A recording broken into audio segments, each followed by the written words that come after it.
adalah pengacara atau tim kuasa hukum yang di 2016 mewakili menjadi penasehat hukum dari 5 terpidana. Waktu itu untuk siapa saja, Pak? Baik, terima kasih.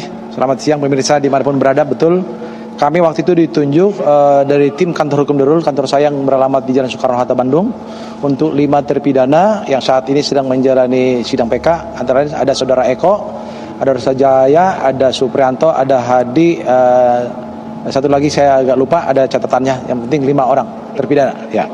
Baik, ini di luar Rivaldi berarti ya? Betul, di luar Rivaldi dan di luar daripada Sudirman. Gitu. Boleh diceritakan pada masa persidangan di 2016 silam itu sebenarnya apa yang dialami dan seperti apa suasana persidangan di 2016 silam itu? Halo kawan, assalamualaikum warahmatullahi wabarakatuh. Bismillahirrahmanirrahim. Allahumma sholli ala sayyidina Muhammad wa ala ali sayyidina Muhammad. Oke kawan, langsung kita gaspol ya. Kali ini kita mendengarkan ya kesaksian dari atau pernyataan atau ungkapan-ungkapan atau unek-unek dari isi hati Pak Jogi Nainggolan. Pak Jogi Nainggolan adalah kuasa hukum yang mendampingi 5 terpidana tak berdosa di kasus Vina pada tahun 2016 ya. Wah, ini saya salut sekali dengan Pak Jogi Nainggolan ya, karena dalam keterangannya Pak Jogi itu meyakini perkara ini adalah kecelakaan, bukan pembinian sesuai putusan pengadilan tahun 2016 ya. Jadi dia tidak percaya bahwa kasus ini adalah pembinian, tidak percaya, itu hanya rekayasa ya.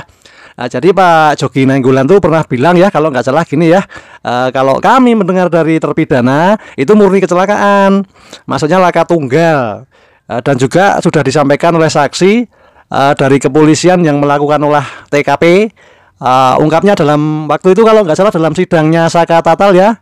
Lanjut. Dan Pak Jogi Nainggolan ini merasa heran ya, kenapa polisi kemudian menyatakan kasus ini pembinian dan menangkap pelakunya berdasarkan keterangan dari AF si pendendam, AF si cucu iblis ya, AF si cucu iblis itu katanya.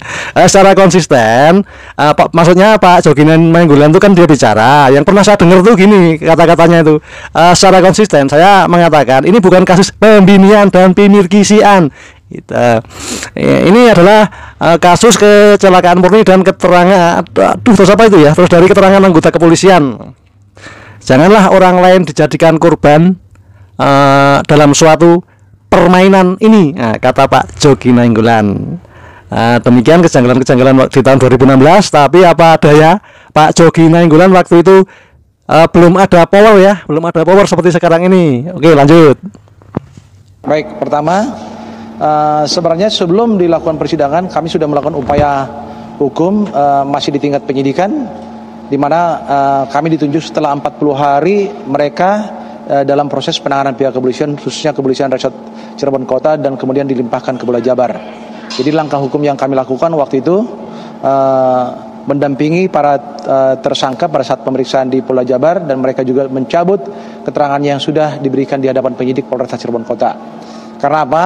Alasan mereka mencabut, ternyata pada saat mereka ditangani oleh penyidik kepolisian Resort Cirebon Kota, sekalipun sudah menunjuk pengacara, tetap pengacara tersebut tidak berikan akses untuk menemui penyidik dan juga bertemu dengan mereka.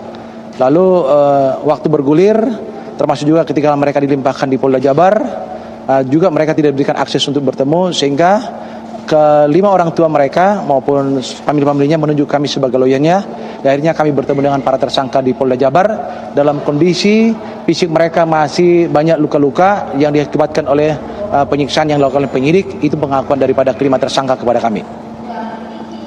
Lantas pada saat itu bagaimana pandangan dari Bang Jody sendiri? Apakah melihat mereka ini apakah benar melakukan perbuatan yang dituduhkan pada mereka, atau justru sebaliknya, atau bagaimana? Baik, jadi setelah kami ditunjuk sebagai lawyer, tidak semerta kami hanya menunggu kapan mereka akan diperiksa oleh penyidik. Kami juga melakukan investigasi ke Cirebon Kota, termasuk juga ingin tahu di mana TKP kecelakaan lalu lintas terjadi. Kami juga ingin tahu di mana mereka duduk-duduk di malam hari itu. Pada saat mereka berkumpul ada kurang lebih 9-10 orang, dan kemudian bergeser ke kediamannya Pak Pasren. Dan ini murni adalah kecelakaan lalu lintas berdasarkan keterangan yang kami himpun, dan mereka adalah bukan bagian daripada pelaku yang seperti sekarang dituduhkan itu, dan mereka juga bukan bagian daripada geng motor baik itu XTC maupun Monreker yang ada di kota Cirebon. Pak Jogi Nainggolan juga berpendapat ya bahwa pelaku terpidana yang menjadi kliennya di tahun 2016 itu mengaku bukanlah anggota geng motor. Memang bukan geng motor dan tidak mengenal korban almarhum Vina dan Eki. Itu kata Pak Jogi Nainggolan. Wah, ngeri perjuangan Pak Jogi Nainggolan dan Bu Titin ya di tahun 2016, dan saya pernah mengikuti ya di tahun 2016. Saya lihat di YouTube dan juga lihat di Kompas TV kalau nggak salah itu di media-media sosial ya. Jadi Pak Jogi Nainggolan tidak menemukan korelasi atau bukti yang kuat atas penggeseran kasus kecelakaan itu menjadi kasus pembinian. Apalagi ada barang buktinya aja abal-abal bambu dan batu yang disebut sebagai barang bukti pembinian dalam persidangan di tahun 2016 itu. Wah, ini cukup yang sesat. Terus kita upkan terus sampai 7 terpidana bebas biar saya juga ikut lega. Dan barang bukti berupa bambu dan batu itu posisi masih utuh, masih bersih. Bahkan ada saksi itu barusan yang nebang dan dijadikan barang bukti. Tidak ada bekas kecapnya si korban atau serpian-serpian tubuhnya si korban, tidak ada sama sekali. Dan tidak ada sidik jari yang menempel di bambu atau batu tersebut. Itu dikait-kaitkan dengan kasus yang nggak nyambung. Terus yang dipukul bagian yang mana? Inilah yang kebobrokan peradilan sesat yang diprakarsai oleh oknum dari Polres Cirebon di tahun 2016. Oknum Rudiana dan begundal-begundalnya CS dalam merekayasa sedemikian rupa karena balas dendam, pengen tukar nyawa anaknya ya. Jadi nyawa anaknya ditukar dengan 8 orang tak bersalah, dianiaya sedemikian rupa sampai sekarat. Luar biasa. Oke, kita lanjut. Waktu itu juga pada saat gelar perkara begitu ya, mereka harus memperagakan adegan-adegan saat kejadian di malam yang menewaskan Vina dan Eki 2016 itu, bahkan menolak begitu ya. Nah, apa yang melatar belakangi hal tersebut dan bagaimana tapi akhirnya mereka tetap dipersidangkan?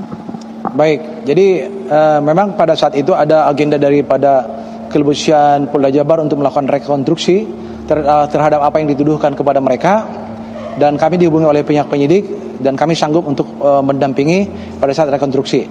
Namun setelah kami menyampaikan keberatan-keberatan kami kepada penyidik Polda Jabar, di mana kami hanya menyetujui ada 2 lokasi rekonstruksi yang pernah dilakukan oleh klien kami, yaitu satu kumpul-kumpul depan rumah Ibu Nining.